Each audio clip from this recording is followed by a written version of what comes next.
মহিলাদের নিয়ে দলীয় সংগঠনকে আরও মজবুত করতে অঞ্চলে আচল কর্মসূচি করল তৃণমূল। বুধবার বিকেলে পশ্চিম মেদিনীপুর জেলার হেমচন্দ্র গ্রাম পঞ্চায়েতে বুথ অঞ্চল স্তরে মহিলাদের নিয়ে অঞ্চলে আচল কর্মসূচি করল হেমচন্দ্র অঞ্চল মহিলা তৃণমূল কংগ্রেস।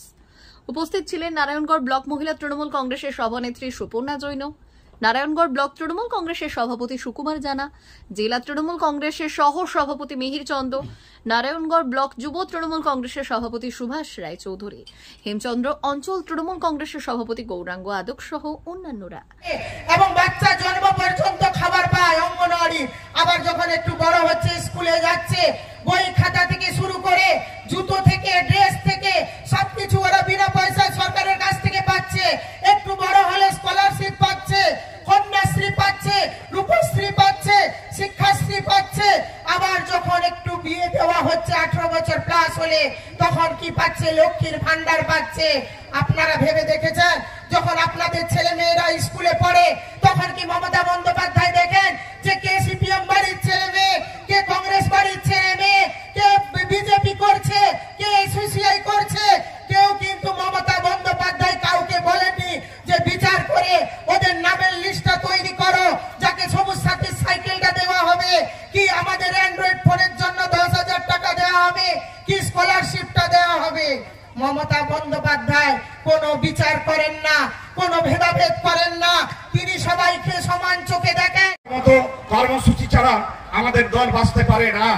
সুতরাং আমাদের কর্মসূচি নিতে হবে প্রতিটি বুথে বুথে, প্রতিটি গ্রামে গ্রামে, প্রতিটি অঞ্চলে আমাদের কর্মসূচি নিতে হবে।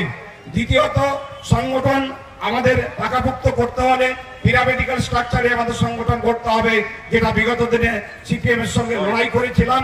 যে সিপিএম এর সঙ্গে লড়াইটা 2011 করেছিলাম, তাদের চোখে চোখ রেখে আমরা লড়াই করেছি 2011, 2016, 2021। আমরা আজকে 2026 নির্বাচনের জন্য আজ থেকে প্রস্তুতি শুরু করেছি। কথাটার অর্থ কি? আপনারা মায়েরা, যারা মায়ের জাতি, যারা প্রকৃতি, যারা সৃষ্টির কর্তা, আমিও একজন মায়ের সন্তান। কারণ মা না থাকলে, মহিলা না থাকলে জন্ম হতো না এবং আমাদের প্রকৃতির জন্ম হতো না, অতএব আজকে মানুষ হতো না। অতএব সেই ক্ষেত্রে মায়েরা হচ্ছে সৃষ্টিকর্তা। অতএব সেই মায়েদের উদ্দেশ্যে যেটা বলা, যে মায়েরা যে শাড়ি পরিধান করেন সেই শাড়ির একটা আঁচল থাকে, তাই তো? শাড়ির একটা আঁচল থাকে, সেই আঁচল কখনো মাথার উপর থাকে, সেই আঁচলকে নিয়ে কখনো তার সন্তান সন্ততিদের, পরিবার এর মানুষদের মাথায় রাখেন। তো স্বাভাবিকভাবে মমতা বন্দ্যোপাধ্যায় আমাদের বাংলার অভিভাবক, যিনি বাংলার মুখ্যমন্ত্রী, তিনি বাংলার সমস্ত মায়েদের উন্নয়নের জন্য, তাদের অর্থনৈতিকভাবে বলিষ্ঠ করার জন্য এবং মায়েদের যে স্বাধীনতা এবং তাদেরকে স্বনির্ভর করা এবং তাদেরকে নিজেদেরকে প্রতিষ্ঠিত করার জন্য যে নানান প্রকল্প নিয়েছেন, সেই প্রকল্পগুলো আপনাদের সামনে উপস্থাপন করার জন্য এই অঞ্চলে এই কর্মসূচির মধ্যে আমরা আলোচনা করব। আমাদের মহিলা, যেখানে আমাদের সবার নয়নের মণি মুখ্যমন্ত্রী মমতা বন্দ্যোপাধ্যায় মহিলা, তাই আমি মা বোনেদের কাছে বলবো, আগামী 2026 নির্বাচন আপনারা কিন্তু এই সরকারকে, মমতা বন্দ্যোপাধ্যায়কে সমর্থনে রেখে আগে, যাতে মমতা বন্দ্যোপাধ্যায় সরকার আগামী দিনে আবার আসে, তাতে বাংলার 11 কোটি মানুষ সুরক্ষিত থাকবে, বাংলার মা বোনেরা সুরক্ষিত থাকবে, বাংলার সমাজের ছেলে যারা স্কুলে ছাত্রছাত্রীরা পড়াশোনা করতে যাচ্ছে তারা সুরক্ষিত থাকবে। এই বলে আমি সবাইকে সম্পন্ন মানুষের সম্পূর্ণ সহযোগিতায় 2011 সালে প্রথম বিধানসভা নির্বাচনে ক্ষমতায় আসার পরে তিনি যেভাবে বাংলার মায়েদের কাছে, তিনি যেভাবে বাংলার মায়েদের কাছে যেভাবে তিনি ঋণী, তিনি ক্ষমতায় আসার পরে তিনি চিন্তা ভাবনা করেছিলেন মায়েদের, বোনেদের, সর্বস্তরের মেহনতি মানুষ, সর্বস্তরে বাংলার গণতান্ত্রিক প্রিয় মানুষকে কিছু একটা উপহার দেওয়ার জন্য আজকের দিনে দাঁড়িয়ে বাংলার বুকে দুয়ারে সরকারের মাধ্যমে 69টা প্রকল্পের মধ্য দিয়ে বাংলার প্রত্যেকটা ঘরে ঘরে তার উন্নয়ন আপনাদের কাছে রয়েছে। বিশেষ করে তিনি বিধানসভা নির্বাচনের প্রাক্কালে কথা দিয়েছিলেন, মা ও বোনেদের উদ্দেশ্যে তিনি বার্তা দিয়েছিলেন তিনি তৃতীয়বারের জন্য ক্ষমতায় এলে মা ও বোনেদের লক্ষ্মীর ভান্ডার প্রকল্প তিনি চালু করবেন কথা দিয়েছেন তিনি বাংলার মুখ্যমন্ত্রী।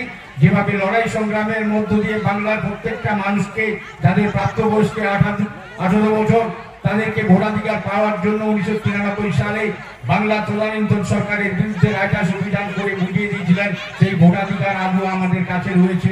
তো একইভাবে তিনি বিধানসভা নির্বাচনের প্রাক্কালে তিনি মা ও বোনদের কথা দিয়েছিলেন লক্ষ্মীর ভান্ডার, তিনি লক্ষ্মীর ভান্ডার আপনাদের প্রত্যেকের পাইয়ে দিয়েছেন।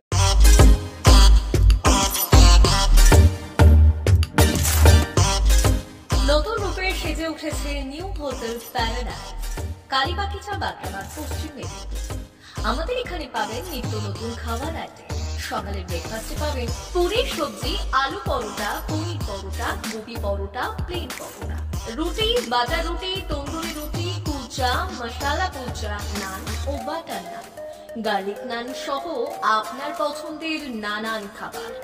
দুপুরের খাবারে পাবেন প্যারাডাইস স্পেশাল সবজি মিল অ্যান্ড দেশি কাতলা মাছের ভাপা, রুই কারি, মূলা ভোলা, ইলিশ, ট্যাংরা, পমফ্রেট, কই, চিংড়া সহ বিভিন্ন মাছের আইটেম। এছাড়াও পাবেন প্যারাডাইস স্পেশাল দেশি চিকেন, মটন, পোস্ত বড়া, ফিশ ও এগ বড়া। সন্ধে স্ন্যাক্সে থাকছে chicken pakora, paneer pakora, veg pakora, onion pakora, chicken lollipop, chicken 65, chow mein, egg roll, paneer roll, chicken mix roll, chow mein, veg roll প্রভৃতি।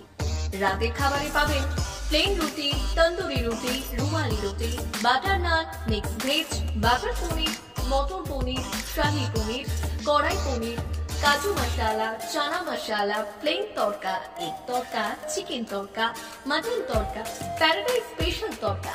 এছাড়াও তন্দুরি চিকেন এবং কোল্ড ড্রিঙ্ক, আইসক্রিম, মশালা কোল্ড ড্রিঙ্কস ইত্যাদি। বিশেষ দ্রষ্টব্য, আমাদের এখানে বিয়েবাড়ি, জন্মদিন এবং বিবাহ বার্ষিকীর জন্য অগ্রিম বুকিং করা হয়। যোগাযোগ করুন এই নম্বরে 9083452091 অথবা 8293915315। কালীবাগিচা, বাগড়াবাদ, পশ্চিম মেদিনীপুর, নিউ হোটেল প্যারাডাইস। আপনার স্বাদে অনন্যতা দিতে সেজে উঠেছে নিউ হোটেল প্যারাডাইস।